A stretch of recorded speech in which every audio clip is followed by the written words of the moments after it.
Boa noite a todos e todas. Sejam bem-vindos. Essa é mais uma live, uma doutrinária ao vivo, do Centro Espírita Nosso Lar, da Cidade Nova, e do Instituto Espírita Bravo Nordeste, lá de Arembepe. Tá? Sejam todos bem-vindos. Estamos nos preparando para iniciar nossa atividade de hoje. Hoje teremos o nosso irmão Maurício Rocha, um palestrante, mais uma vez aqui conosco, uma alegria muito grande ter você aqui conosco, Maurício. E vamos fazer a nossa prece inicial, depois já passaremos a palavra para o nosso irmão Maurício. Então, vamos nos aquietando um pouco, e vamos elevar o nosso pensamento ao nosso mestre amigo Jesus, nosso amigo de todas as horas. Jesus amigo, mais uma vez aqui nos reunimos em teu nome. Como sempre, rogamos a tua proteção, tua luz, tua força para a nossa atividade de hoje. Que esse encontro virtual aqui se torne, na verdade, uma confluência de boas energias, possamos nos tornar pontos de luz, de transmissão de bons fluidos em todas as direções para essa humanidade tão necessitada de paz, de equilíbrio. Rogamos também, Jesus, que permitas que os teus mensageiros, nossos amigos queridos, trabalhadores do bem, façam presente nas nossas casas, nos nossos lares, nos lares dos nossos vizinhos, trazendo bons fluidos, trazendo paz, saúde, equilíbrio, renovação energética para os nossos ambientes, e também socorrendo aqueles irmãos necessitados de socorro, de amparo, que porventura estejam junto a nós. Rogamos também que inspire o nosso querido irmão Maurício, que irá trazer tema interessante, importante para conversar conosco hoje. Que a tua luz se faça no coração do nosso irmão, de todos os seus familiares, do seu ambiente doméstico, abençoando na sua atividade de hoje. E vamos lembrar a oração que nos ensinaste. Pai nosso, que está nos céus, santificado seja o vosso nome, venha a nós o vosso reino, seja feita a vossa vontade, assim na terra como nos céus. Pão nosso de cada dia nos dai hoje e sempre, perdoa-nos as ofensas, ensina-nos a perdoar os que nos estão ofendidos. Não nos deixeis cair em novas tentações, mas livra-nos de todo mal, porque teu é o reino, o poder e a glória para todos sempre. Que assim seja. Passa então a palavra para o nosso irmão Maurício. Com você, Maurício. Inicialmente, eu gostaria de agradecer o convite que o irmão Paulo, né, me fez. Essa é uma grande alegria, né? Esse grande desafio nosso, acima de tudo, de trilhar o caminho do Evangelho, né? Estamos aqui na Terra, acima de tudo, para nos melhorar moralmente. É o grande nosso desafio, né? E o Evangelho do nosso Senhor Jesus Cristo sempre é o nosso grande desafio, nossa grande meta a seguir. Esse tema, para mim, tem um grande significado, eu vejo quando é o principal, o primordial. Eu, há cerca de uns 30 anos atrás, uns 20 e poucos anos atrás, vamos exagerar, uns 20 anos atrás, eu assisti uma palestra de Tidivaldo, lá na época no Caminho da Redenção, lá na calçada, e que me chamou muita atenção, então eu me lembro disso. Ele falava sobre as bem-aventuranças, as bem-aventuranças. E eu nunca tinha me apercebido como ele falou das bem-aventuranças. Ele falava que as bem-aventuranças é um grau evolutivo. Como Jesus disse, né? Bem-aventurados os pobres de espírito, porque deles é o reino dos céus. Depois ele fala, né? Bem-aventurados os misericórdios, aqueles que têm fome e sede de justiça, porque serão saciados. Bem-aventurados os mansos, porque darão a terra. Bem-aventurados os misericordiosos, porque esses alcançarão misericórdia. Bem-aventurados os pacificadores, que serão chamados filho de Deus. Então, o tio Divaldo falando que isso é um grau evolutivo. E a base disso aí, na verdade, é justamente a humildade. Quando Jesus, não foi à toa, segundo eles, como o Divaldo dizendo, né? Não foi à toa que Jesus colocou o primeiro passo, segundo João de Anjos, na verdade, expressão para Divaldo, né? Justamente a bem-aventurança do pobre de espírito. Com o pobre de espírito, e ele colocando que há espíritos, né, que passam várias encarnações tentando isso, e muitos, depois de várias encarnações, não conseguem dela exarar. Assim, eu agora, de fato, sou humilde. É tipo de uma aventurança muito difícil de ser alcançada. E é a base de tudo. A partir dessa, a gente consegue alcançar as outras bem-aventuranças. Até chegar aos misericordiosos, porque esses alcançaram a misericórdia. Até alcançar os pacificadores, porque serão chamados filhos de Deus, que já é no nível de Cristo, né? Cristo, ele é um pacificador acima de tudo. É um nível de evolução que a gente não consegue ainda imaginar. Estamos ainda tentando, ainda engateando no pobre de espírito ainda. Eu pessoalmente, né? Estou engateando no pobre de espírito. Tem um livro que eu li há muito tempo atrás. Na verdade, é uma coleção. Eu falo para os meus amigos, né? Meus amigos, principalmente assim, ó, não desencarne antes de ler. Há 2000 anos, 5 anos depois, Ave Cristo, Renúncia, Paulo Estevão. Todo espírita, quando ele começa na doutrina, geralmente ele lê primeiro André Luiz, né, a codificação e tal, o nosso lar, né? E aí passa. Agora, não deixe de ler antes de encarnar, porque essas obras, elas são obras que, ao meu ver, né, são obras que modificam. Então, tem um potencial muito grande de a gente conseguir entender melhor o que é o mundo, na verdade, o que é a vida, de maneira mais plena. Eu, quando li a primeira vez, eu li essas obras assim, 3 vezes. Logo quando eu me tornei espírita, né? Há mais ou menos uns 4 anos atrás, e li há pouco tempo. Dessa última vez, eu li estudando. Por quê? Porque eu vi uma palavra de Valdo, né? Ele dizendo que quando acabou essa tríade, essa 2000 anos, e quantos anos depois de Paulo Estevão, houve uma reunião na casa de Chico Xavier, em comemoração a esses livros.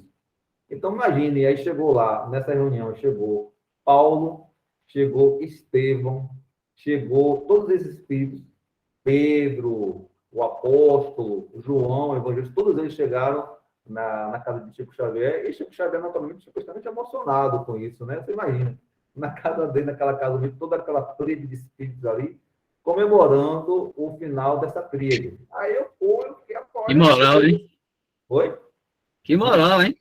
Pois Já é, pensou? pois é. E Divaldo dizendo que ele, tão emocionado, né, que tentou, que foi reverenciando cada um deles, né, que estava ali, completamente emocionado, né, quando acabou essa reunião. E aí eu fiquei, poxa, olha, eu vou ler outra vez. Eu vou ler outra vez. E quando eu comecei a ler pela terceira vez, comecei realmente a ler, aí estudando os livros, né? Eu fui apontando e tal, copiando algumas partes, colando e tal, no livro de notas. E muitas coisas, realmente, quando você vai lendo, você vai estudando, tem muitas coisas, como é um romance, né? Tem muita informação, muitas coisas passam desapercebido.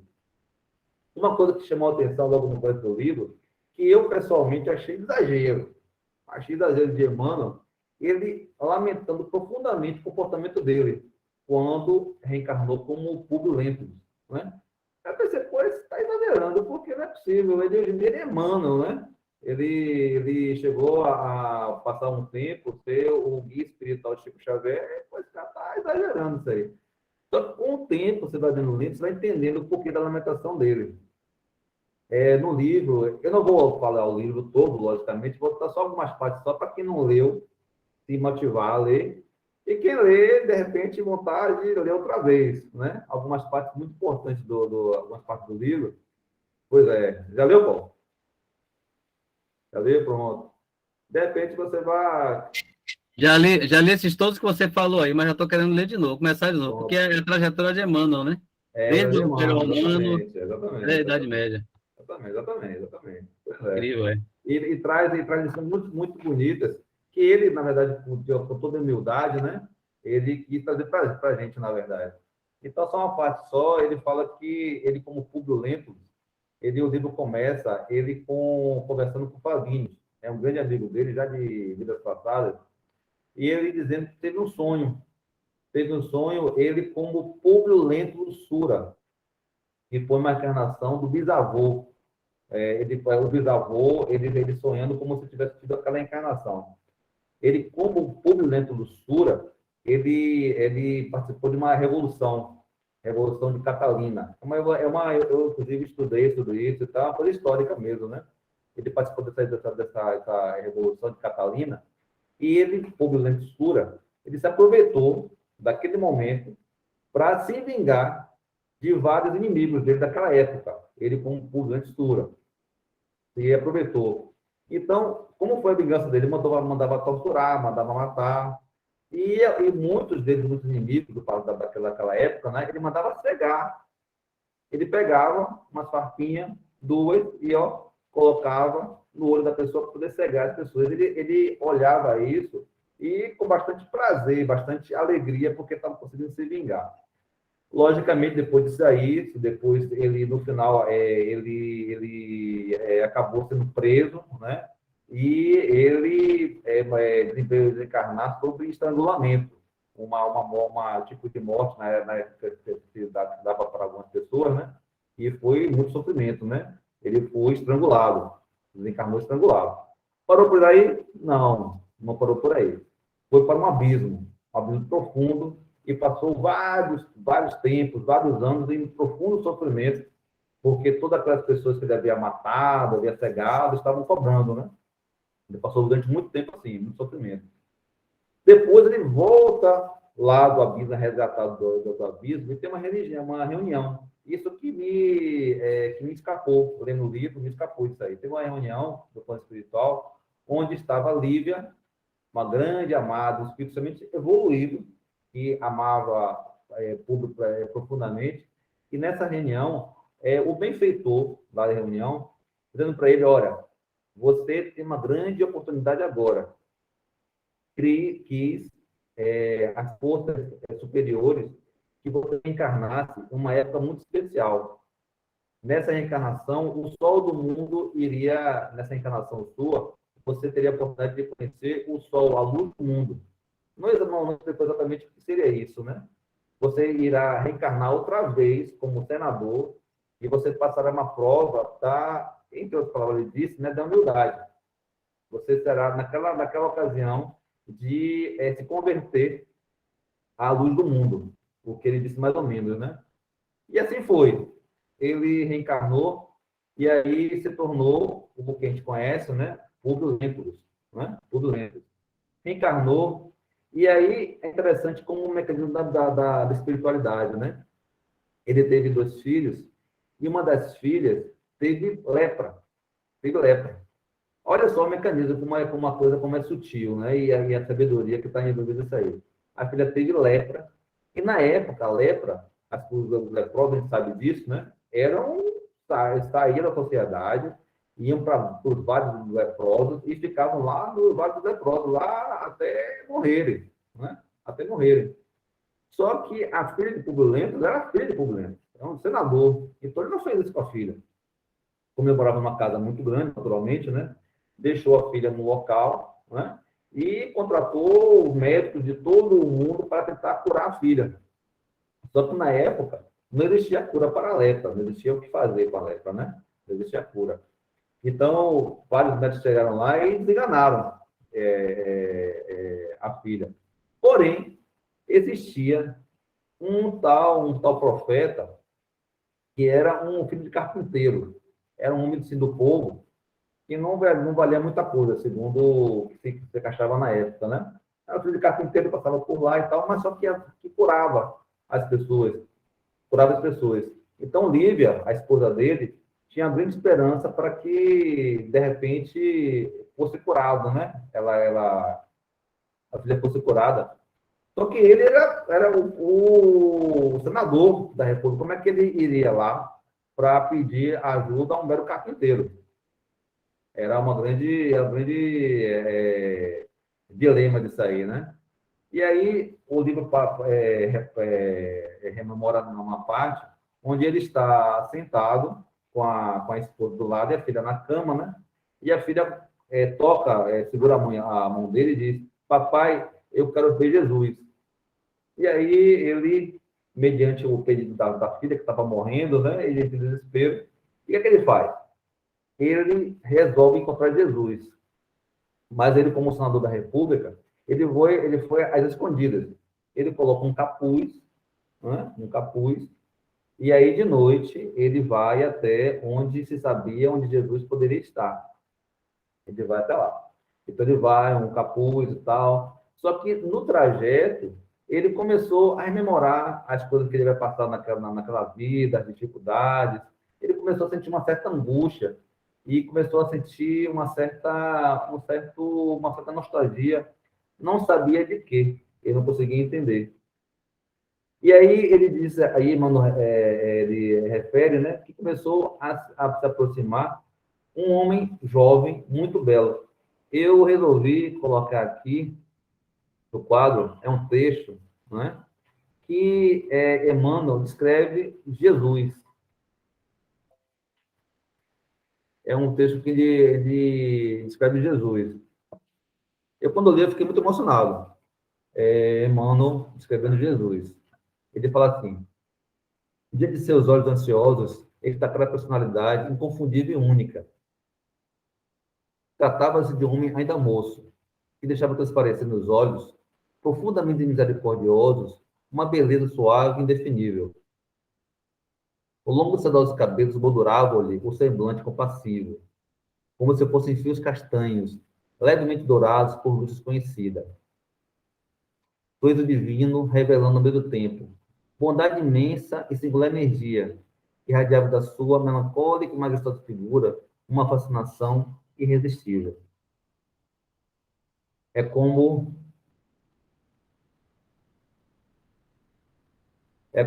Emmanuel descreve, né? A visão de Emmanuel de Jesus, de Publio Lentulus, no caso, né? Então, Jesus chega até Publio Lentulus e diz: senador, ao que vieste me procurar. E aí, Publio Lentulus olha para ele, né? Olha para Jesus e fica encantado com Jesus.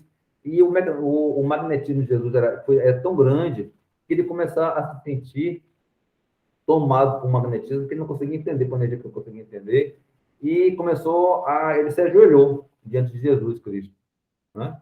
E Jesus não pediu a ele que se ajoelhasse, ele que se ajoelhou diante de Jesus Cristo, e Jesus disse: não é o seu homem do mundo que salva a tua filha, e sim Lívia, a sua esposa, não fala Lívia, né? A sua esposa, e de imenso amor salva a sua filha. Então, Publio Lentulus, ele é daquele momento ajoelhado diante de Jesus, vê Jesus se transfigurar. Jesus começa a chorar, né? E começa a orar ao Pai. E Publio Lentulus começa a ser meio que um vagador. Ele se sentia assim mesmo como se estivesse em um plano assim estranho, diferente, né? E Jesus disse: olha, chega a tua hora, chega nesse momento para o teu espírito, chega um momento importantíssimo. Está no teu querer seguir-me agora ou daqui a milênios. Salva a tua filha e está no teu querer seguir-me também. E aí Jesus, ele depois daquela transfiguração, né? Ele se afasta e aí Tom Lenz, ele volta que é o normal, né? Volta ao normal. E ele se dá conta: poxa, eu tô aqui, me ajoelhei diante de um carpinteiro de Nazaré. Ele levanta, né? Levanta e se recrimina. Como é que eu, um senador da República, deve ter sido alguma feitiçaria, alguma coisa desse povo de aí para ter acontecido isso comigo? Ele se recrimina com isso, né? E volta a casa. Quando volta a casa, a filha está curada. Curada. curada. Só que aí vai o orgulho, né? Tão grande orgulho que ele não admitiu que tenha sido Jesus que tivesse curado. Ela estava desencantada pelos médicos da época. Ele foi procurar Jesus naquela noite. Quando voltou, a filha estava curada. E o relato da filha, que a filha, né, viu um grande vulto, uma grande luz chegando perto dela, abençoando. E ela se sentiu curada e foi curada. Mesmo assim, ele não arredou o pé. Não, isso aí foram os médicos que curaram, não foi isso aí que aconteceu, nada que foi Jesus, não tem nada, aquele carpinteiro não tem nada a ver com isso. Não tem nada a ver com isso. E aí ele continuou o mesmo comportamento que ele tinha antes, né, de muito orgulho. Ele era uma pessoa que usava a lei de maneira assim bastante pesada, né, para com seus comandados. E é interessante que chega outra vez, ele tem outro sonho com um benfeitor dizendo, olha, você infelizmente continua com o mesmo comportamento que tinha antes. Agora virá a lei, já que você optou pelo seu livre-arbítrio não seguir aquilo que é o sol da vida, né? Agora virá a lei. É interessante que você lendo isso, você pensa, né? Poxa, então agora vai vir raio em cima dele, né?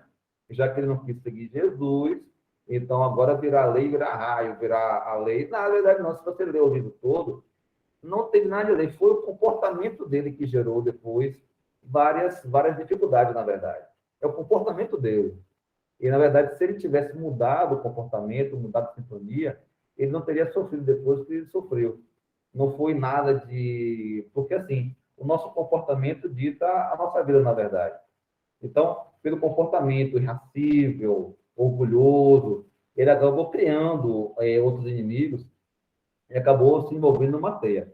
Eu vou falar para vocês o livro, vou só para dar aqui alguns momentos para vocês terem a vontade de ler, né? O livro. Mas o fato que aconteceu para ele, não vou dizer qual o que aconteceu, algo que lhe causou um grande sofrimento. Um grande sofrimento. E aí... Você tá dando só um tira-gostozinho para a gente ficar com água na boca. Só tira-gosto para você depois ler. Só tira-gosto só. Vai ficar todo mundo com vontade de ler o livro. O livro é fantástico, o livro é fantástico. Isso aí é há 2.000 anos, no livro há 2.000 anos. Há 2.000 anos, há 2.000 ainda, né? anos, há 2.000 anos. Já está no há 2.000 anos, que é o primeiro. É o primeiro também. Essa sequência que você falou. Exatamente, há 2.000 anos. Então, ele ficou extremamente... E aí acontece com ele algo que lhe causou um grande sofrimento muito grande. É interessante, você fala muito da conversão de Saulo em Paulo, né? Você fala muito sobre isso. E aí Jesus encontra com Saulo, né? E aí Saulo cai do camelo, né? E aí Jesus, Saulo, fala, por que tu me persegues? E aí Saulo pergunta, né? Quem sois tu, Senhor? Eu sou Jesus, a quem tu persegues. E aí a rendição de Saulo é imediata. É imediata. Na verdade, o que movia Saulo era o fanatismo religioso, né? O que ele queria realmente era servir Deus. Quando Saulo entende que ali era Jesus Cristo, que ele estava errado, completamente errado, ele se rende completamente. A rendição de Saulo é imediata. De Saulo para Paulo, imediata. Porque ele percebeu naquele momento o grande erro que ele estava cometendo. Já a rendição de Públio Lentulus não foi imediata. Demorou muito tempo, demorou séculos. Mas o ponto em que ele realmente foi o começo da rendição dele, foi quando aconteceu algo que lhe causou um grande sofrimento, causado por ele mesmo. É bom e importante destacar isso. O comportamento dele levou a que ele tivesse um grande sofrimento. Então, tem um trecho aqui, eu resolvi destacar também, é o segundo. Aí já é a rendição, meio que a rendição de Públio Lentulus, naquele momento, de um grande sofrimento que ele estava passando. Uma grande decepção, um grande sofrimento. Então ele fala, Jesus de Nazaré, disse com voz súplice e dolorosa, por preciso perder-se eu, o melhor e mais querido de todos os meus tesouros, para recordar com cisão a doçura de tuas palavras. Não sei compreender a tua cruz, e ainda não sei aceitar a tua humildade dentro da minha sociedade de homem. Mas, se podes ver na umidade de minhas chagas, vem socorrer, ainda uma vez, meu coração, miserável e infeliz. Penosa crise de lágrimas sobreveio essa invocação tocada de uma fraqueza rude, agressiva, dolorosa.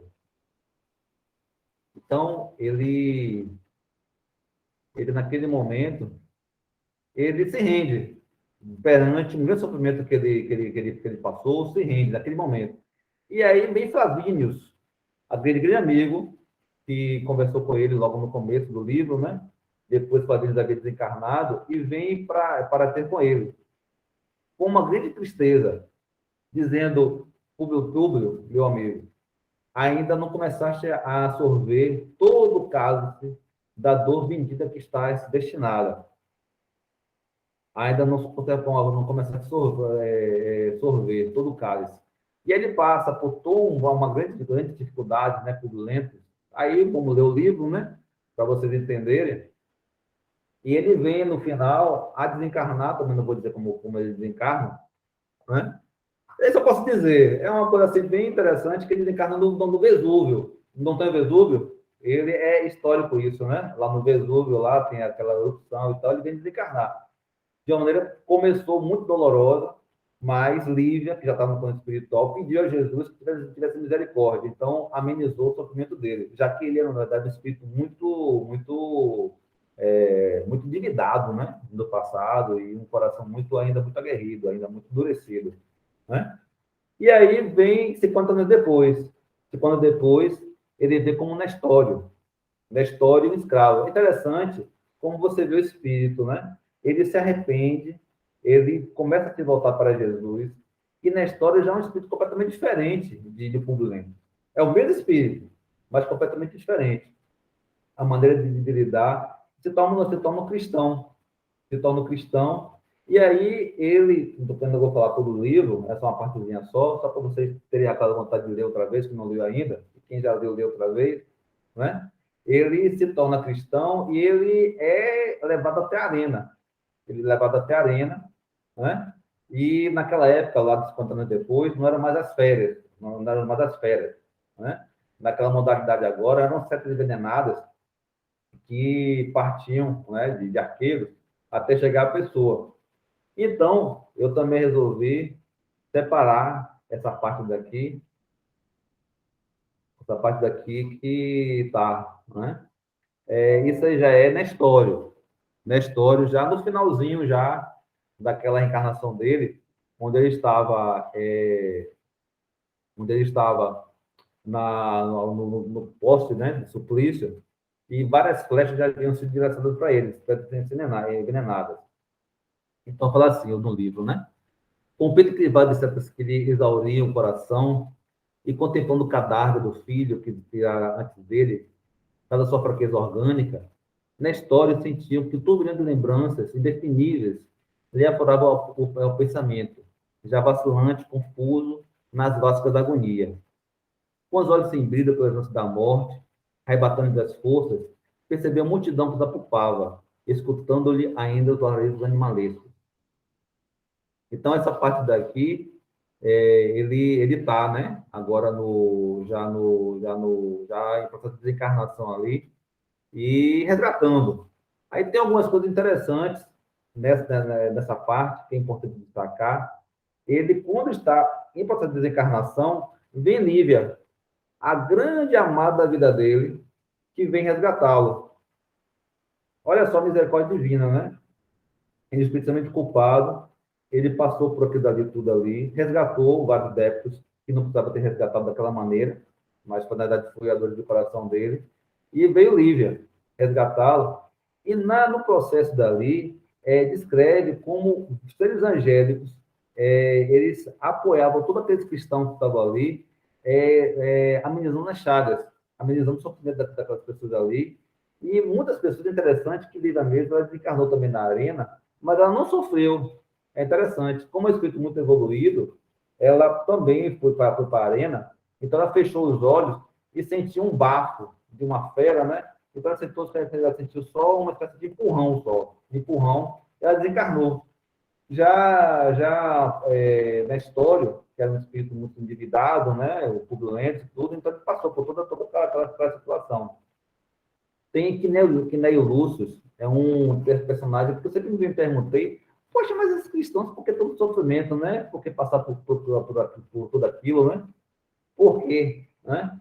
E Quinéio Lúcio é interessante, que é um personagem do livro, 4 anos depois, ele descreve que haviam basicamente dois tipos de cristãos que passavam pelas arenas, né? Que morriam nas arenas, dois tipos de cristãos.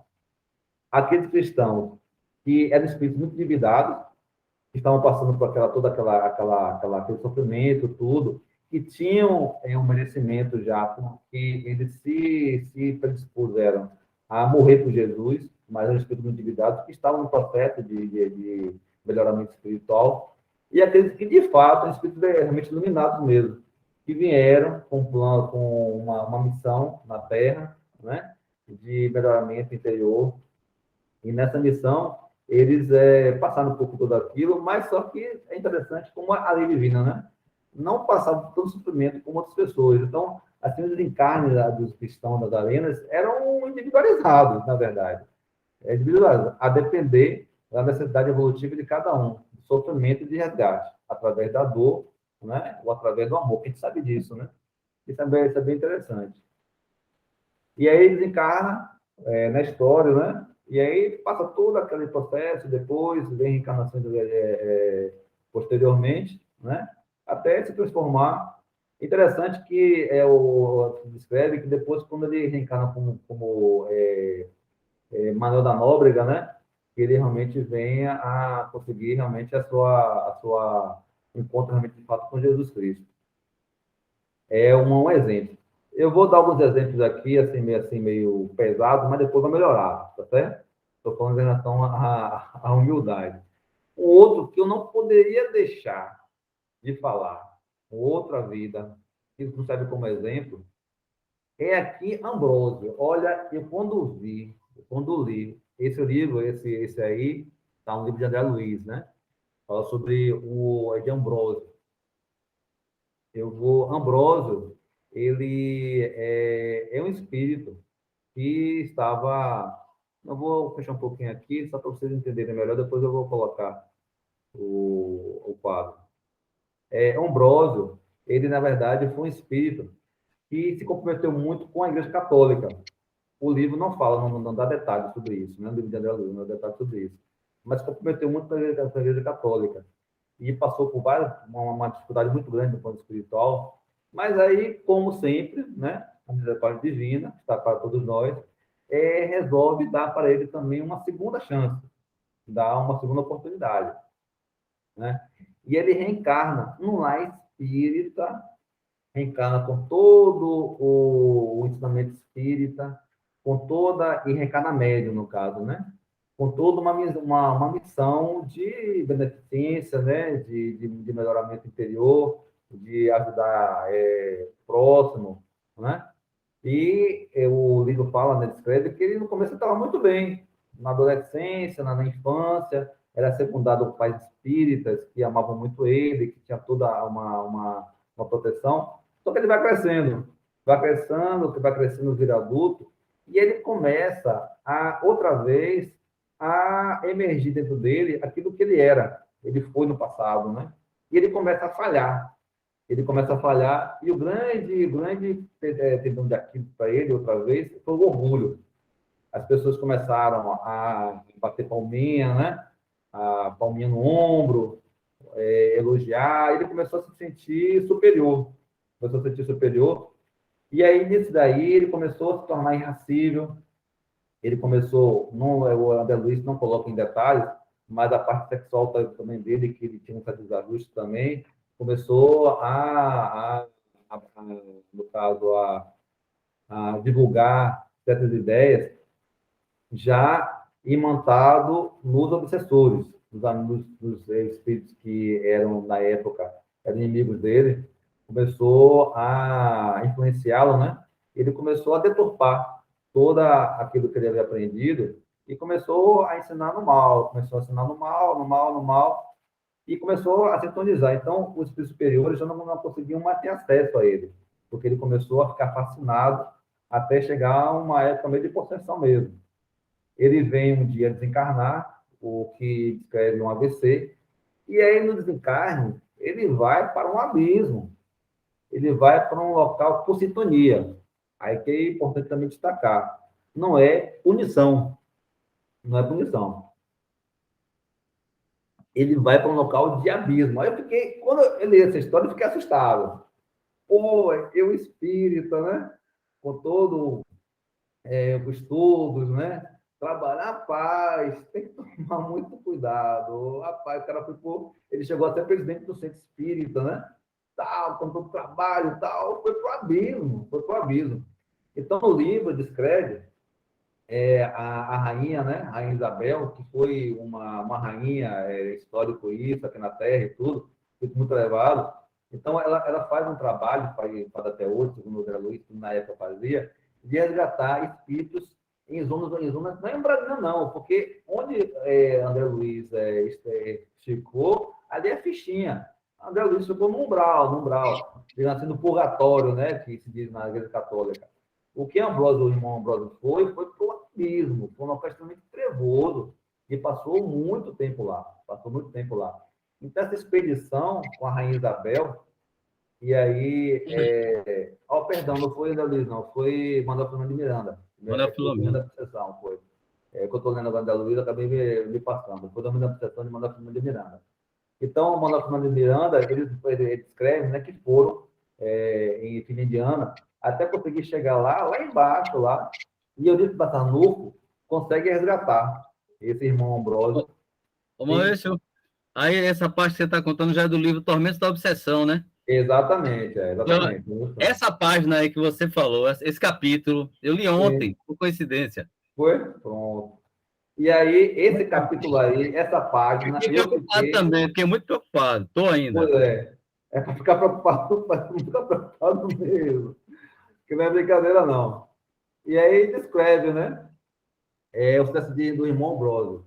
Aí ele fala assim, andrajoso, quase despido, a cabeleira desgrenhada, como se houvesse crescido desordenadamente, misturava-se a barbisuta, de aspecto imundo, a envolver a cabeça, o rosto e parte do tórax. Os seus gemidos eram gritos de indefinível dor, que antes provocavam nos algozes que o martirizavam chalaça e mais azedume, e agora um grande respeito e compaixão em nós. É o que descreve André Luiz no... perdão, André Luiz o quê? Manuel Filomeno. No livro, no caso, né? Escreve.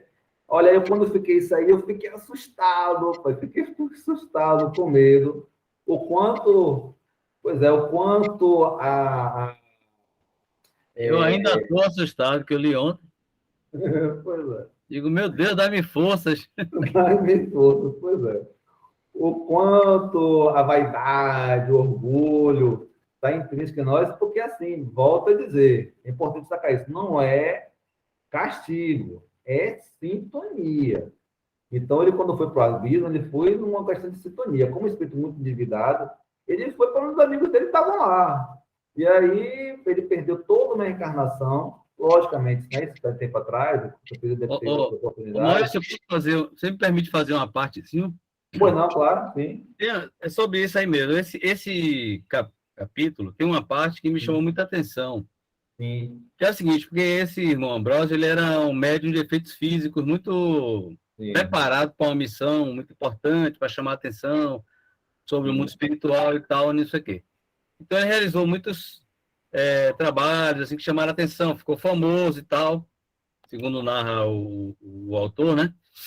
E, num determinado momento, quando ele já estava resvalando aí através do orgulho, da vaidade, né? Com muita adulação, muita, né? Palminha, como você falou, né? Na verdade, muita adulação, muitos elogios, etc e tal, e agrados.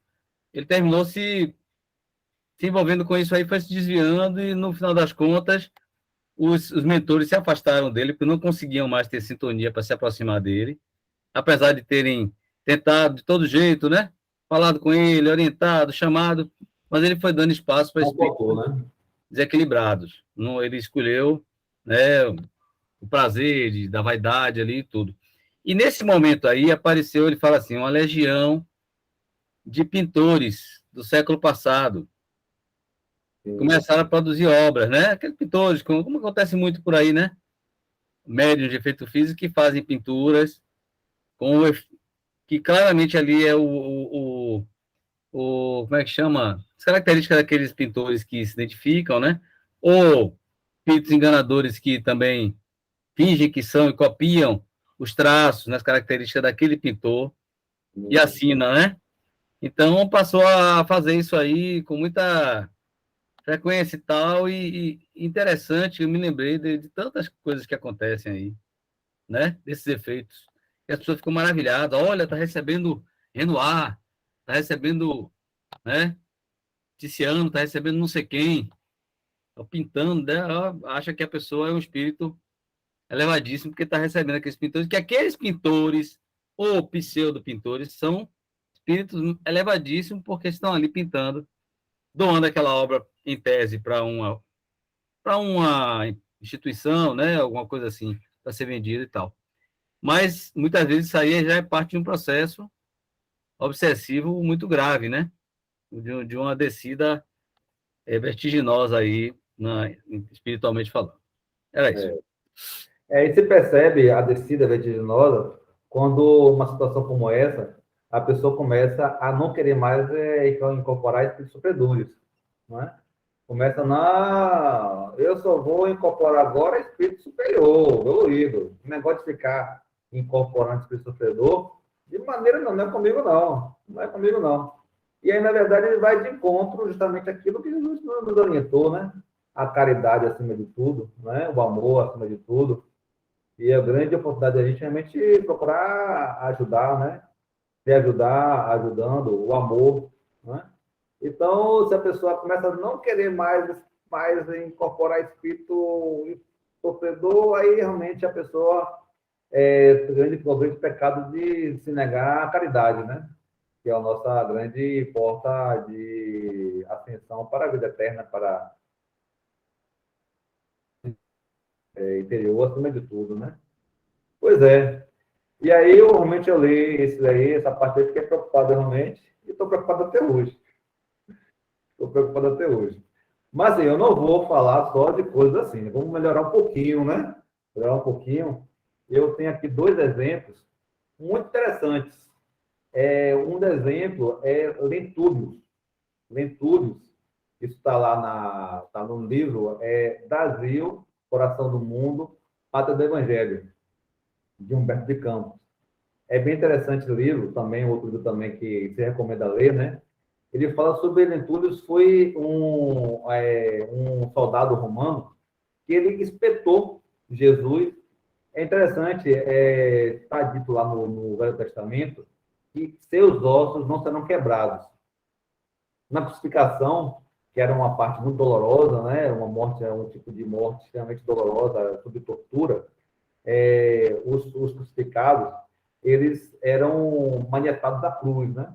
Como era que era feito isso? Se colocava antigamente que era o ferro, era o cravo, né? Era colocado na mão.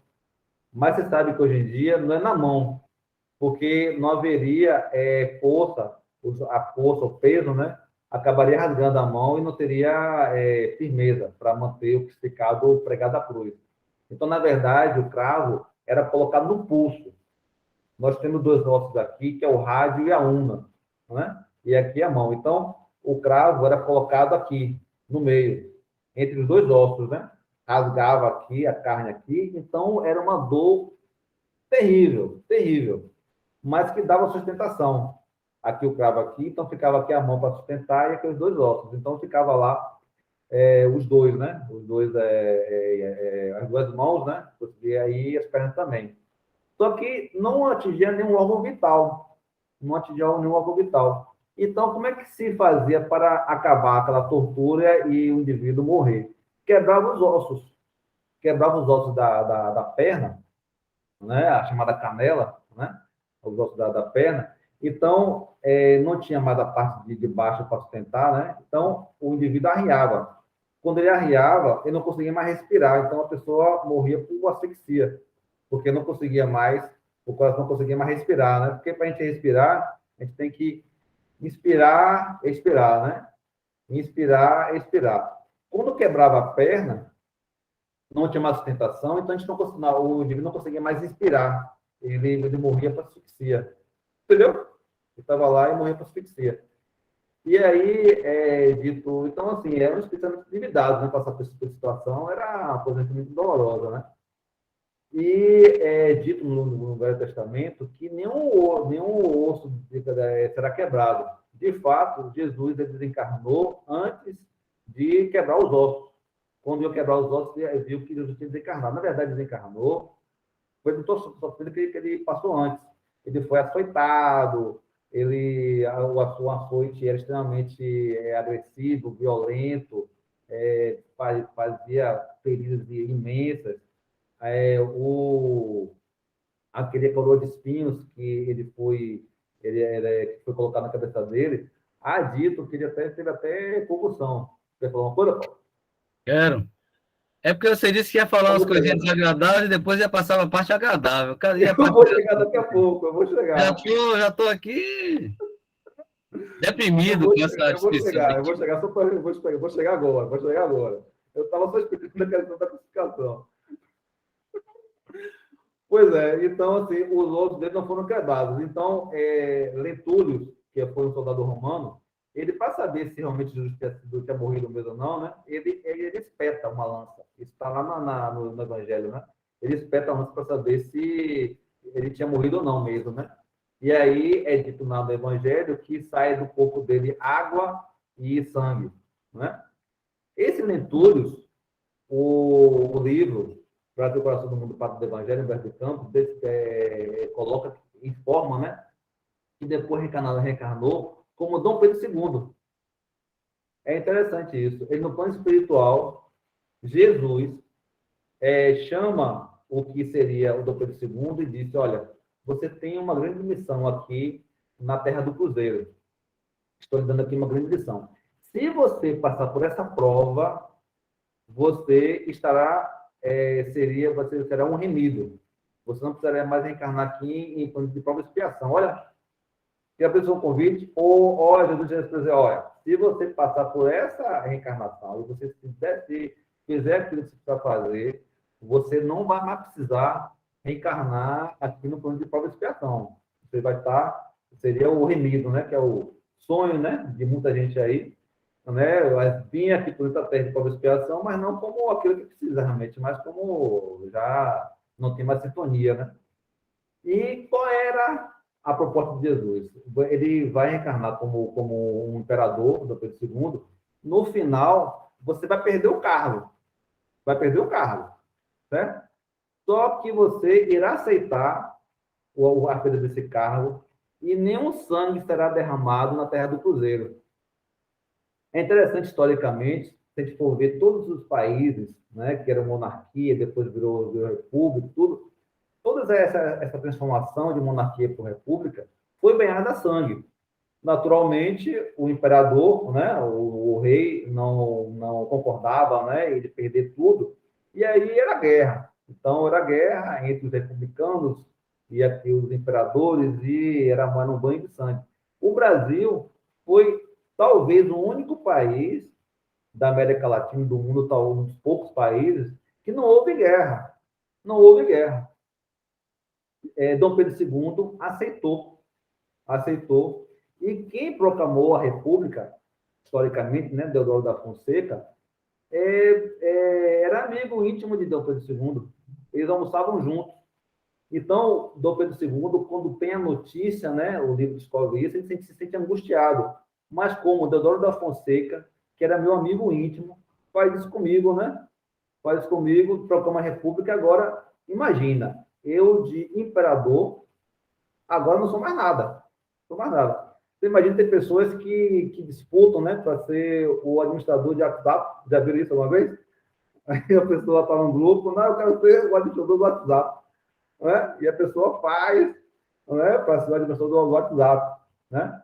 tem pessoas que não são do centro espírita. Minha esposa, como ela é católica, né? A gente vê também disputa de poder, né? Na igreja, não do padre, né? Do padre é a figura central, né? Mas as pessoas que estão lá estão sempre querendo o poder, né? Querendo ser, ninguém quer servir, quer ser o poder. Infelizmente existe muito isso, né, da gente ainda, é porque a gente está aqui na expiação por causa disso, na verdade, né? Então, assim, as pessoas sempre querem o poder, o poder, o poder. E ele era o imperador. Poxa, o cara é imperador. Ele, depois da Revolução, não seria mais imperador. E aí tem esse trecho, que eu acho bem interessante, daqui do livro, né? Que ele fala assim, falando sobre a situação, né? Ele fala, visitado pelo Visconde de Ouro Preto no mesmo dia, ele chegava à capital portuguesa. Isso, várias pessoas do grupo dele, né, dizendo, olha, vamos reagir, vamos chamar o exército para poder acabar com essa revolução aí, vamos para a guerra. Eu sou o imperador, né? E ele fala para o Escondeiro Preto, né? Ele fala assim, depois de ter tomado choque, né, depois da angústia, ele cai em si e diz, em suma, estou satisfeito. Estou satisfeito. É interessante que ele tem uma história do Pedro II, eu li algumas coisas dele, era muito amado pelo povo. Ele, inclusive, quando foi para os Estados Unidos, ele foi tão bem visto lá nos Estados Unidos que ele, na época, estava sendo votado, né, para presidente, ele recebeu 4.000 votos. É interessante. De quanto amado, de quanto ele era bom, de quanto a figura dele despertava nas pessoas penquisto, né, de bondade, de amor, de confiança. Ele chegou a ser, nos Estados Unidos, ser votado por 4.000 votos. E nesse momento, onde ele perde, ele fala isso, em suma, estou satisfeito.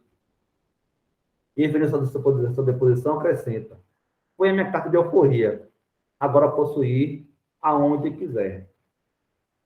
E aí foi justamente o momento em que ele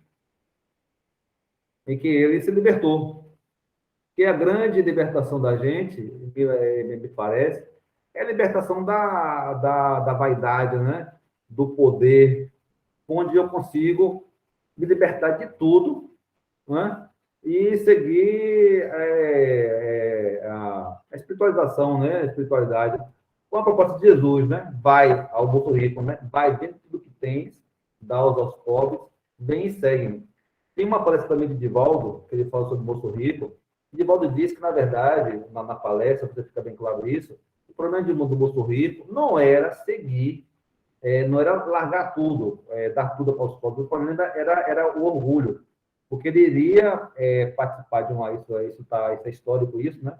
Iria participar de uma borrede de bigas no outro dia para provar que Israel era o povo eleito e nós, Israel, era uma raça especial. Então, o moço rico não quis seguir Jesus porque ele queria provar que eles eram um povo eleito, ou seja, orgulho. E Dom Pedro II, naquele momento, ele, por si só, que é a grande prova, na verdade, a gente está aqui no plano material, né? Porque assim, no plano espiritual, a gente se compromete, se emociona, a gente promete, mas aqui é a prova, aqui é a escola. E aí, você vai conseguir fazer isso mesmo? E Dom Pedro II fez. Ele conseguiu se libertar disso aí, e aí conseguiu, não mais, que é o grande objetivo nosso, na verdade, não ser imperador no mundo de prova e expiação, né? Mas não pertencer mais ao mundo de prova e expiação. É a nossa grande tarefa, acima de tudo, né? Através do melhoramento interior. E tem um outro exemplo também de uma senhora. Aí eu falei que ia melhorar, né? Não ia ficar uma coisa tão pesada, né? E esse de fato não é não. É uma senhora que eu conheci há muito tempo atrás, lá no Caminho da Redenção. Na época, eu ia muito lá no Caminho da Redenção, né? Eu morava no Caminho de Areia, na Cidade Baixa, e ia para o Caminho da Redenção lá na calçada. Então, eu sempre ia, na época estudante, né? Não tinha dinheiro para poder pagar buzu, né? Então, eu ia a pé, né? Eu ia sempre terça e quinta-feira. Isso foi durante anos. Nesses anos todos, eu acompanhando, né, as palestras lá do Divaldo e tudo, eu vi muitos da lá que participavam, né, que trabalhavam lá no centro, lá, muitos se afastaram, né? Outros desencarnaram, outros chegaram, e Divaldo lá, tranquilo, tranquilo. Até que uma senhora desencarnou, era a tia da mansão. Eu tive a oportunidade de conhecê-la, porque ela, por coincidência, era a mãe de uma amiga minha, né? Aí eu conheci ela na casa dela, né? Eu me lembro até hoje. Era um olhar assim, bem pacífico, bem amoroso. Ela disse assim: tudo bem, meu filho? E eu me lembro que uma vez eu estava numa palestra, assistindo uma palestra, né? E eu estava sentado e uma pessoa que estava frequentando a palestra, uma pessoa que estava assistindo a palestra, né? Passou, né? A palestra estava ocorrendo já e a pessoa levantou e foi para o outro lado, da parte de fora do púlpito, né? Que é o local da reunião doutrinária, eu estava do lado de fora, onde tinha uns bancos ali, né? Então a pessoa andou e jogou um papel no chão, tá? Papel no chão. Eu olhei e joguei uma energia negativa em cima do rapaz que jogou o papel no chão, né? Mas que absurdo, joguei lá o pensamento, se eu tivesse captado, ele caía fulminado, né? De crítica ali, né? E eu olhando, só quando eu tive o momento de chegar e pegar o papel, eu vi que ela, bem tranquilamente, ela levantou, pegou o papel do chão e colocou no bolso e continuou assistindo a palestra dela. Eu disse, olha, poxa, eu podia ter feito isso, né? Até porque o papel estava mais perto de mim do que dela. Ela foi lá, levantou, pegou o papel e colocou no bolso e continuou. Ela fazia de tudo lá na mansão. Ela fazia de tudo. E Divaldo, ela quando desencarnou, ele muito emocionado, ele disse que sempre quando ela ia dar o passe, sempre era para o Bezerra de Menezes, doutor Bezerra de Menezes, por questão de sintonia. Sintonia. A melhor pessoa que o doutor Bezerra de Menezes conseguia sintonizar era ela para dar o passe. Né? Então, assim, você imagina, você está lá tomando passe, né? Você está recebendo energia do doutor Bezerra de Menezes, através dela. Eu me lembro que uma vez eu tomei o passe dela. Então, assim, poxa, ó, eu vou ver quem sabe o passe do doutor Bezerra de Menezes. E é uma pessoa extremamente simples, uma pessoa extremamente humilde. Então, você vê que esse mundo aqui, como ele é muito, assim, são muitas questões, né? Como a ilusão, né? Tudo aquilo que é, não é. E tudo aquilo que não é, é. Como o mundo aqui, tudo é muito, muito ilusório, né? Muito ilusório, na verdade. Muito ilusório. Você vê presidentes, né? Que ao desencarnarem vão para o abismo, né? Vários presidentes aí, e uma pessoa tão simples, uma pessoa que é desconhecida, desencarna e vai para mundos superiores, que é o nosso grande objetivo, sem dúvida, né? A gente conseguir sintonizar com mundos superiores, através da reforma moral, né? E pronto, então eu cumpri o que eu disse, né? Iria melhorar a sintonia, né? Melhorar o relato, né? De coisas aí. E nessas situações todas aí, de trabalho, de reforma, de sintonia, uma coisa também muito importante que a gente entende, né, percebe, que é a saúde. A humildade, ela está diretamente relacionada à saúde, a melhoramento interior, né? A saúde, acima de tudo. Tem um livro que eu li há pouco tempo, na verdade, eu li esse livro também há uns 20 anos atrás, 30 anos atrás, um tempão. Aí eu resolvi ler esse livro outra vez, no de Luz, por causa dessa palestra. Só quando eu comecei a ler o livro, eu me animei. E acabei de ler o livro, li o livro todo outra vez, né? Esse livro, que é um livro fantástico, Mão de Luz, de Baba Breman. Ela, na época, né? Ela é uma física, que é formação de física, astrofísica, e chegou a trabalhar na NASA. E se descobriu, ela é espiritualista, né? Na espírita, também sabe que, da linguagem espírita, né? Ela começou a trabalhar com cura. Ela falava muito do guia espiritual dela, chama-se Rayon, que ele disse que a palavra significa o vento que leva a verdade ao longo dos séculos.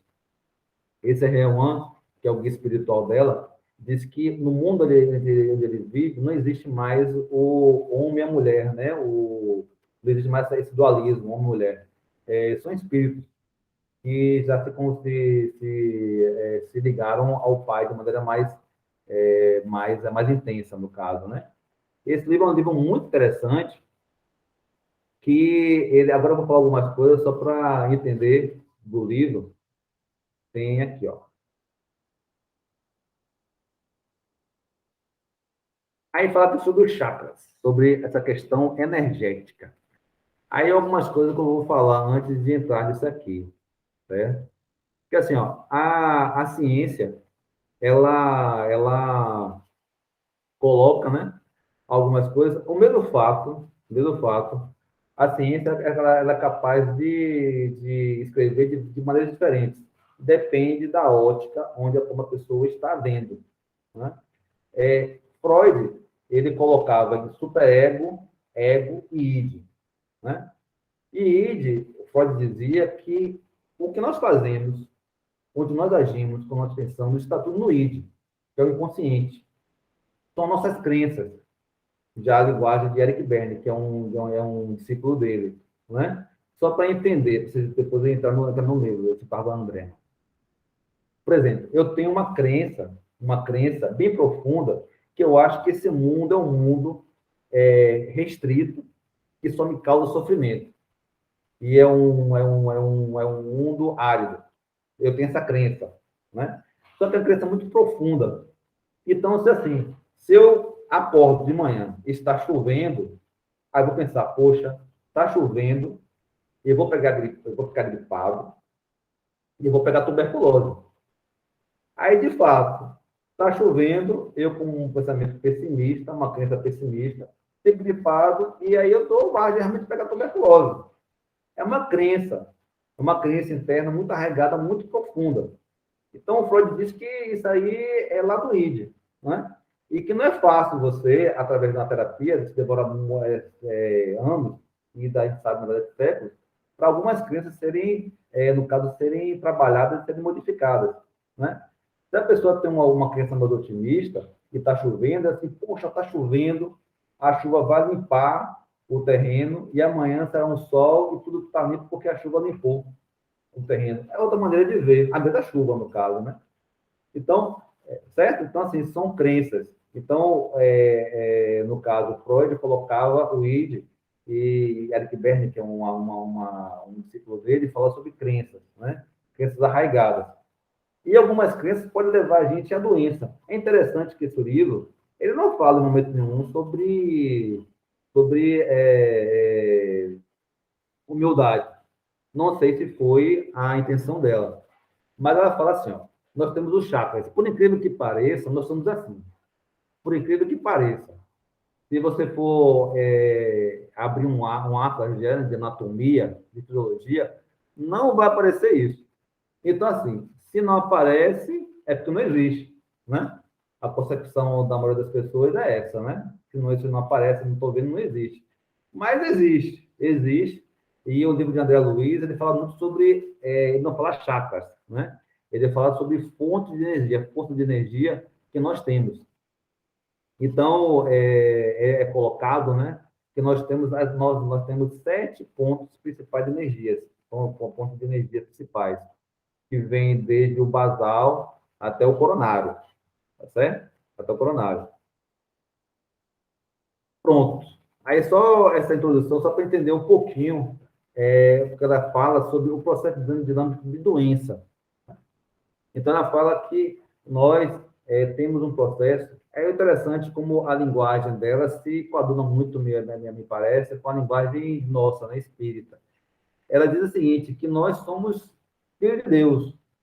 Então, quando a gente caminha segundo a linha, segundo a filosofia, segundo a lei de Deus, nós estamos bem. Nós construímos saúde. Porém, como nós somos filhos de Deus, se nós andamos contra essa lei, nós produzimos doença. Então, por exemplo, uma grande fonte de doença. é acreditar que sou superior. Isso aí está lá no fundo, lá numa crença bem arraigada, bem lá no fundo, né? Está lá, no Keteco padrão, que é o chakra mais, no caso, mais profundo. Então, nessa de julgar ser superior, no nível celestial, a pessoa gosta de ser superior. A Keteco padrão tenta ser superior. No astral, que é já um nível mais borderline, né? Mas assim, mais para perto do físico, digamos. No astral, o indivíduo deseja ser superior. No mental, que é um nível mais assim, mais para cada vez mais periférico, né? Mais para o corporal. Então, nesse nível mental, aí começa a haver o conflito. O indivíduo começa a pensar: creio que posso ser superior, creio que não posso ser superior. E aí eu criei impasse lá no nível mental, que é um nível de energia mais perto do corpo, né? E aí vem o emocional, aí já está na emoção já, no saco da emoção, que vem o medo, já que tem um impasse, né? A pessoa não tem mais a confiança, não sabe também que pode ser superior, e vem o medo. Aí vem o medo, vem a raiva, o pesar, dor física. E aí se manifesta no nível físico como doença. É interessante essa abordagem dela, o processo dinâmico da doença. Repare que é um processo dinâmico. Você vai trabalhando isso aí até chegar à doença. E aí tem a úlcera, tem o mal de Parkinson, tem várias doenças que não necessariamente são devido a isso. O ser humano é muito complexo. Mas eu quero colocar que talvez algumas pessoas que têm algumas doenças, são por crenças negativas que a pessoa tenha e que acaba se manifestando no físico. Não tem como a gente julgar, lógico que não. Então, até, você tem uma mal de Parkinson porque você é possessivo, ou você tem uma úlcera porque você é orgulhoso, isso é muito, não tem como julgar. Nós somos muito pequenos para poder julgar. Só lá, espíritos superiores que sabem qual são o nosso processo. Mas, sem dúvida, as nossas crenças negativas, elas levam a gente à doença. Isso é um aspecto importante a gente entender, né? E aí ela fala sobre o processo criativo de saúde. Jesus, né? Jesus disse: eu e o Pai somos um. O que ela coloca no livro dela é que a maneira que nós temos de criar saúde é quando nós nos conectamos de fato com Deus e como nós entendemos Deus como a vontade de Deus é a minha vontade. Quando a vontade de Deus é a minha vontade, eu me coloco em sintonia completa com Deus, me torno um com Deus, aí é completa saúde. É uma saúde espiritual, a gente não tem notícia de Jesus ter ficado doente, né? Porque ele estava em contato completo com Deus. Eu e o Pai somos um. A minha vontade é a vontade do Pai. E aí, o conhecimento divino está lá no cateco padrão, né? Que é o chakra mais profundo. Então, assim, eu sei que me identifico com Deus, criativo. O corpo celestial, amor divino. Amo a vida universalmente. O etérico padrão, a vontade divina. Tua vontade e minha vontade são uma só. No corpo astral, amor. Amo a humanidade. Corpo mental, pensamento claro. O teu pensamento claro de amor, de bondade e de vontade de fazer a vontade do Pai. No corpo emocional, sentimento real, o flui o amor, né? O amor em sua plenitude. E aí é a plenitude do amor e da saúde. Corpo etérico, eu existo. Então, todo o metabolismo, né? E chegando até o corpo físico, né? Qualidade de ser. Então, é toda uma sintonia. É toda uma sintonia com o Pai, que leva justamente o indivíduo a ter saúde. A ter saúde.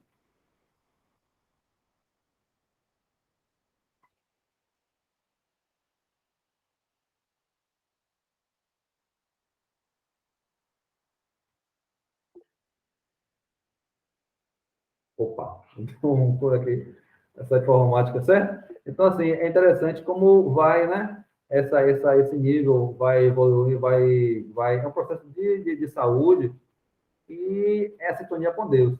Sintonia com Deus, acima de tudo, através da humildade. Então, para terminar, eu gostaria de declamar um poema de Pablo Neruda. É um poema, não sei se na época, quando ele fez esse poema, foi com a intenção disso, né? Mas me remete muito à saúde. Eu cheguei até a colocar uma vez no grupo da gente lá, né? Eu estava no Nordeste. É assim, ocupado.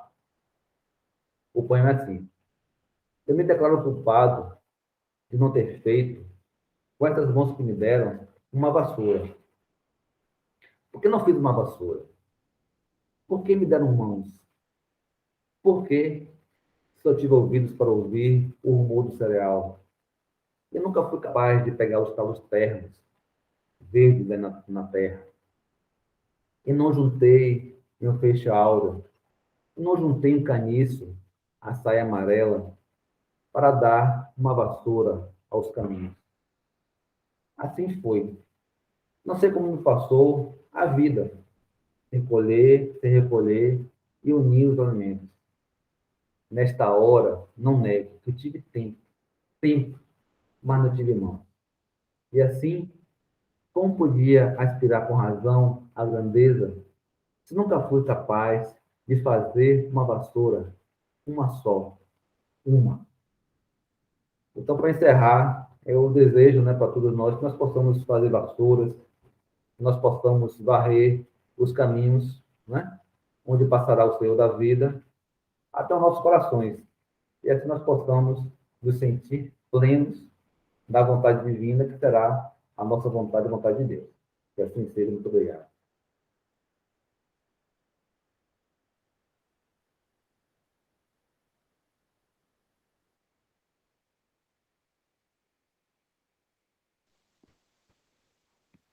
Muito bom, Excelente, Maurício. Maurício. Gostei muito. Achei bem interessante essa composição que você fez para chegar até esse momento final, que nos mostra assim que espíritos que nós respeitamos, né, como grandes missionários, que realizaram muito por nós, continuam realizando ainda, mas especialmente cumpriram uma missão incrível, dificílima, como é o caso de Emmanuel, né? Há 2000 anos e mais alguma coisinha atrás, apenas isso, porque como espíritos eternos, sabe-se lá quantos milênios já temos de vida, né? Ou talvez milhões de anos, quem sabe. Mas o fato é que há 2000 anos atrás, e até um pouco mais adiante, Emmanuel ainda era um espírito altamente endividado, como todos nós, né? Ainda cheio de orgulho, de vaidade, né? Tinha valores importantes, mas tinha também ainda muito a avançar espiritualmente, moralmente, para ter condição de assumir essa missão incrível, maravilhosa que ele desempenhou tão bem, né? Séculos depois.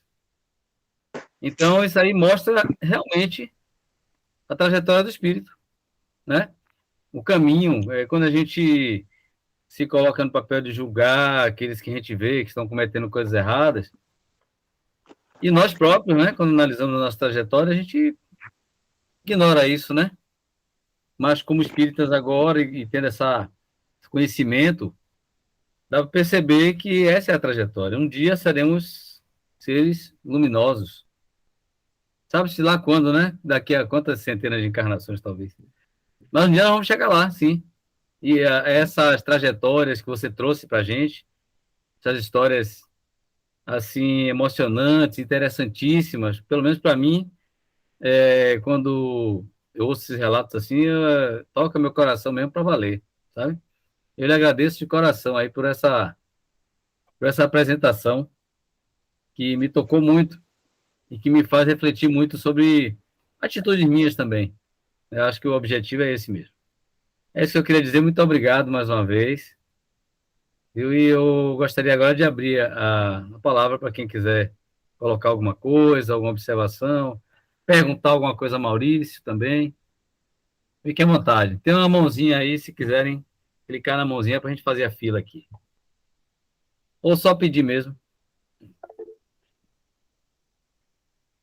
A Adriana já levantou a mão, já vinha levantando a mão antes. Pode falar, Adriana.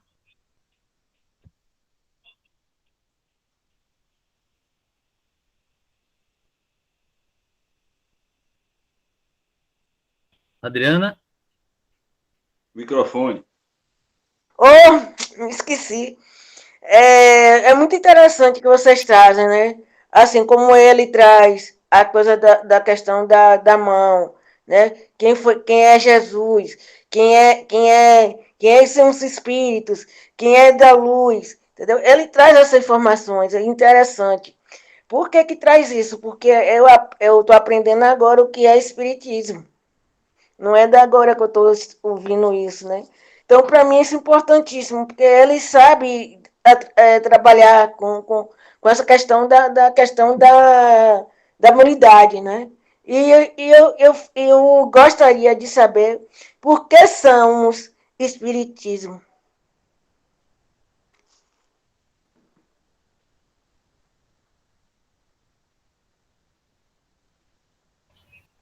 Não entendi sua pergunta, Adri. Por que somos Porque espíritos? porque nós somos é, como é que se diz? Espiritismo. Por que que chama espiritismo? Ah, É porque isso que eu chamamos quero espiritismo, saber. né? Hum. Quer responder, Maurício? Pode falar. Pode Oi. explicar você, Paulo. Pode falar. Ah, bom, André, você quer saber por que se chama espiritismo, doutrina espírita, é isso? Isso, Ah, certo. isso. O próprio nome já diz, né? A doutrina dos espíritos. É uma doutrina que tem três aspectos, né? É doutrina, é uma filosofia de vida, é ciência e é religião também. Então, como trata da vida no plano espiritual, como nos traz a realidade de sermos espíritos eternos, de termos vidas sucessivas, né? No plano daqui da Terra, no plano espiritual, é a doutrina espírita, entendeu? Ou espiritismo, se preferir. Eu É isso. entendi. Pronto. Sérgio, quer falar alguma coisa? Acho que ligou o microfone. Rapaz, eu tô me lembrando aqui da cara que o Maurício fez quando falou que o que se passou com o irmão Plúvio Letos. Plúvio Letos, né? Publio Lentus é a encarnação Turbulento, encarnação de Emmanuel. de Emmanuel, né? Como Isso. senador romano. Né, estava falando de outro espírito que caiu. Ah, sim, o É meu. Ambrósio, irmão Ambrósio. Isso. Ambrósio, isso. Fez uma cara assim, papai, estou preocupado. Toma cuidado, cuidado, cuidado. Porque assim, cara, quando eu vejo assim, o que passou Emmanuel, né? Se comprometeu em algum momento em fazer uma coisa, mas nesse meio aqui terreno, né? A depender da circunstância com que a criatura seja criada, certo? Com quem conviva desde a infância, todo tipo de informação que vai acumulando ali é como se fosse um imã, né? Por isso que a família é tão importante, né? E o meio que vive é tão importante, porque informação é como imã, né?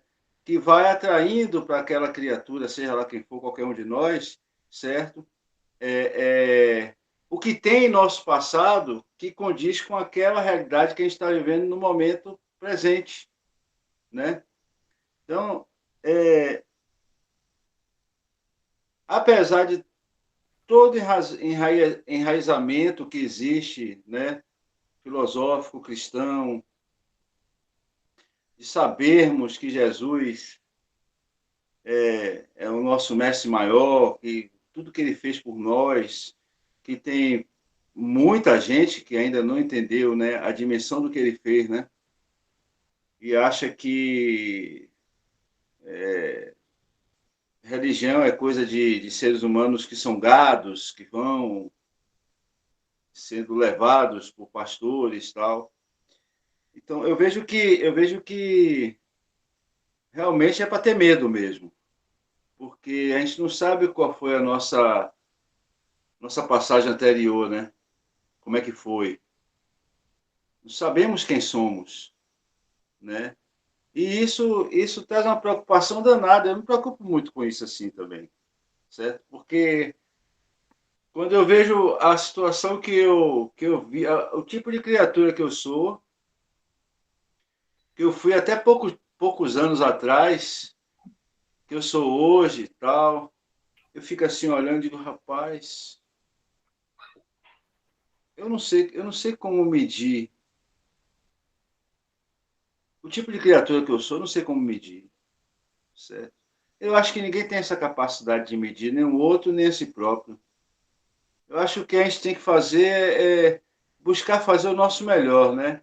Porque também a grande verdade é que ninguém dá o que não tem para oferecer. Ninguém dá o que não tem para oferecer. Se alguém faz uma coisa boa, é porque tem coisa boa para oferecer. E quem tem coisa boa para oferecer uma vez, única que seja, tem muito mais para oferecer. Só depende daquela criatura seguir esse caminho, né? Entretanto, família, né? Quem tem família, filho, irmãos, uma série de acompanhamentos na vida, certo? É, também, ao mesmo tempo, tem muitos ímãs em diversas vertentes, né? Que aí, se a gente não chegar e ser assim, não. Eu sou único no meu molde. Ele é único no molde dele. Cada um tem sua forma de pensar. Como ontem a gente estava conversando na reunião. Cada um pesa de um jeito. O que quer que seja, cada um pesa de um jeito. Então, a melhor forma da gente viver é tentar fazer o melhor. E o que é o melhor? Certo? O melhor é paz, o melhor é amor, o melhor é compreensão, indulgência, né? É olhar o outro, ter a sensibilidade de ver quando alguém não está bem. Mas nada disso a gente consegue colocar em prática se a gente não exercitar. E para exercitar tudo isso, tem que passar por cima de um monte de coisas. E para passar por cima de um monte de coisas, a gente tem que abrir mão de um monte de coisas. Então, eu acho que o desprendimento, para concluir o que eu estou dizendo, está em abrir mão de um monte de coisas. Certo? O grande lance está no desprendimento. Se desapegar mesmo. Porque, cara, toda hora aparece uma criatura para te infernizar. Toda hora aparece uma coisa para te tirar do equilíbrio, certo? Ah, mas as provas são Deus que manda. Não, é como você falou, as provas não são Deus que manda. As provas somos nós mesmos que criamos. Deus só não intervém, porque Ele quer ver a nossa capacidade de resolvê-las. Então, não chega de ficar, porque Deus que permitiu isso, Deus que deixou que acontecesse. Olé, meu irmão. Quando Deus deu o livre-arbítrio, deu tudo. Quando Deus deu os mandamentos, deu tudo. Então Deus não tem que cobrar mais nada. Ele deu os mandamentos. A gente tem que se virar, né? Mas realmente é de colocar medo, viu? A gente vê alguém com estatura muito alta derrapar desse jeito assim, certo? Mas a prova terrena é uma prova de respeito, viu? É aquela prova que o cara, se não. Como é que fala mesmo? Se não aguentava porque veio. Porque aqui realmente, apesar de nós vivermos num planeta muito lindo, maravilhoso, certo? Nós temos a maior prova do universo, que é conviver com o ser humano, com nós mesmos, com nossa própria espécie. Essa é que é a prova, porque o planeta é maravilhoso, quem destoa somos nós, né? É isso.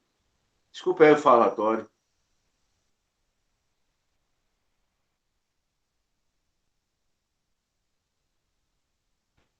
Mais alguém?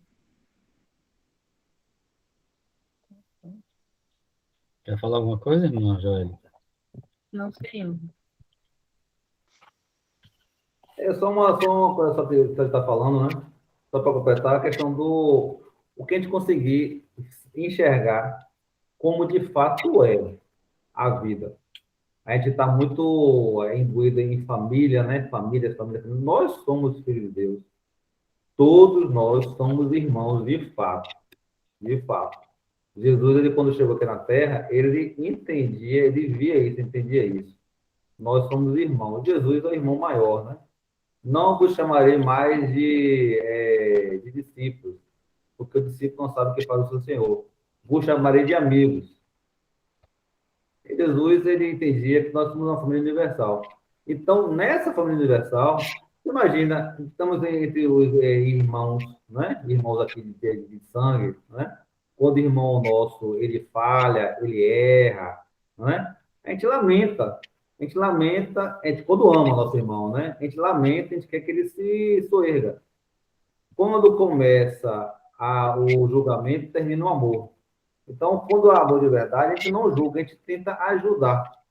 Então, sendo nós irmãos, de fato mesmo, que nós somos irmãos, é preciso a gente entender isso aí e conseguir enxergar de como de fato é a realidade. Nós somos seres divinos, nós somos seres de luz, nós somos amor, nós somos seres universais, somos eternos e somos irmãos aqui. Todos nós somos irmãos. É da nossa família, né? No seu sangue e tal, nasceu aqui, nasceu ali, tal, tal, tal. Mas, no fato, nós somos irmãos. E isso muda completamente a maneira de encarar a vida, de enxergar a vida, de falar mal de alguém, de coisa, porque, de fato, quando alguém erra, o grande prejudicado, de fato, é a pessoa. E na justiça divina, ela é tão poderosa, né? Ela é tão imanente, que se alguém faz o mal, só é atingido aquela pessoa que precisa, que sintoniza com aquele mal passageiro. Então não tem que ter medo. É preciso realmente andar na vida, sabendo que nós somos irmãos, estamos aqui no processo de construção e que Deus é Pai altamente amoroso. Eu não consigo ver muito Deus, tenho dificuldade assim, de ver, sinceramente, ver Deus, mas eu vejo Jesus Cristo. Aquele texto que eu coloquei inicialmente, né, pelo texto ali, me emocionou muito quando eu li. Poxa, de Jesus Cristo é o céu da terra, né? É aquele céu, quando o céu, o governador do orbe, né? Ele é que é o nosso presidente do orbe. Ele que comanda a terra, então vamos ter fé, porque ele que está no comando mesmo. E sempre está sofrendo, sempre passa alguma dificuldade, é estranho, porque Jesus é amor, acima de tudo, basta nós realmente sintonizarmos com Deus, sabermos que nós somos irmãos e fazer a vontade do Pai. Então, a saúde vem de uma maneira assim bem natural. Nós somos irmãos por de Deus, não se esqueçam disso. Quem criou nós foi Deus, que veio me lembre aí, foi de Adão e Eva. Adão e Eva. Que ele fez que a gente fez o homem. Ele fez o homem e fez a mulher. Então, nós somos filhos de Deus. Bem. Aldo, mas isso aí é uma coisa simbólica, né? Não podemos nos esquecer. Tá bom? Bom, o nosso horário já está um pouquinho avançado aí. Eu só queria botar o que ele trouxe só para complementar. Que não pode esquecer que nós somos irmãos, parte de Deus. Porque foi ele que fez Adão e Eva, né? Foi ele que fez Adão e Eva. Naquela época foi ele que fez. Então, nós somos parte de Deus, o que eu entendo, nesse sentido, nesse que ele está falando aí, eu entendo nisso, né? Mas, não sei se é verdade ou se é mentira, né? Não sei. Então, é meu ponto de vista. Tá certo. É porque aquilo é simbólico, né? É tipo uma história simbólica sobre a criação da humanidade. Mas vamos em frente, vamos em frente. Valeu. Nosso horário também já está um pouquinho avançado. Vou encerrar essa parte dos comentários. E queria saber se Maurício quer falar ainda alguma coisa para encerrar, e depois passaremos a palavra para a nossa irmã Beth. Pedir a nossa irmã Luciana, aí, assessor de nossa irmã Beth, para ligar o microfone. Ou ela já sabe ligar? Ah, ela sabe ligar, né? Já tá tecnológica, deixa eu ver. É o microfoninho que tem cortadinho aí. Não foi, não. Tenta mais uma vez. É claque. Só dá um toquezinho aí no microfoninho que tá cortado aí.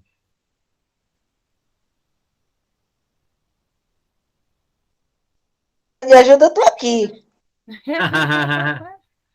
Vai ser ajuda virtual. Ai, ai.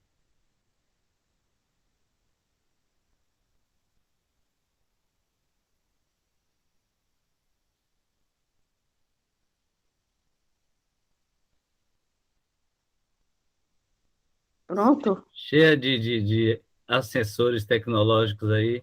O que é... Pronto? Pronto, pronto. Não estou dentro da casa dela para poder mexer, então eu tenho a Uhum. oportunidade de falar assim, né? Mas tudo bem, vamos lá. Então tá bom. Então, agradecendo mais uma vez ao nosso querido irmão Maurício, a palestra maravilhosa, nos coloca para pensar muito, refletir, né? E de antemão já dizer que contamos com a sua volta aqui, quando a sua agenda permitir, claro, né? Para uma nova palestra. Tá bom? Obrigado de coração, mais uma vez. E vamos passar Teve para... aquela oportunidade, né, de aprender o que eles falaram, né? Mas É vamos isso, em frente que lá vem gente. com certeza. E vamos ouvir a nossa peça de encerramento. Aprendendo muito mais, né? Com vocês eu vou aprendendo muito mais. Então eu vou deixar para falar. Porque eu gosto de falar, não gosto de escrever, mas o negócio é falar. Já deu para notar, Mas tudo bem, mas eu vou aprender junto com vocês vão aprendendo comigo algumas coisas, já vou deu para notar, perguntando. adora falar e isso é muito bom, viu? Mas agora Ah, a eu, gente já estava falando que a gente já percebeu que você gosta de falar, isso é muito bom, participar. Mas agora nós vamos fazer a prece de encerramento. eu gosto de participar, eu gosto. Eu amo muito. Tá certo, então. Vamos ouvir, então, a prece com a nossa irmã. Então, meus amigos, queremos agradecer ao Dr. Maurício, nosso querido amigo, que trouxe tantas coisas positivas, tantas coisas boas para nós e envolvê-lo nas bênçãos do amor divino do nosso Pai Maior. Então, vamos fechar os nossos olhos e mentalizar Jesus na sua passagem pela terra, se fazendo pequeno para que nós o conhecêssemos. Que a sua misericórdia, Jesus, possa alcançar a todos os nossos irmãos, principalmente aqueles que estão enfermos, que estão sofrendo, aos seus familiares, trazendo paz, harmonia, equilíbrio, sentimento de fraternidade. Muito obrigado, Jesus. Que a tua luz bendita se estenda por toda a humanidade, por todos os nossos irmãos. Que a tua doce paz se estenda em nossos corações, nos fazendo melhores, de melhor entendimento, de mais amor, de mais fraternidade para com todos. Muito obrigado, Senhor. Que a tua luz bendita se estenda sobre todos nós, agora e sempre. Envolvendo-nos a todos, Jesus querido, com a tua luz branca, através da qual só as forças positivas conseguem penetrar. Envolvei-nos a todos, Jesus querido, com a tua luz branca, através da qual só as forças positivas conseguem penetrar. Ó Maria, luz resplandecente, Mãe de Jesus, suplicai a Deus por nós, pecadores, agora e na hora da nossa redenção. Que a paz de Jesus fique com toda a humanidade, fique com todos nós, que em nossos corações. Muito obrigado, Senhor. Que assim seja. Seja, que assim seja.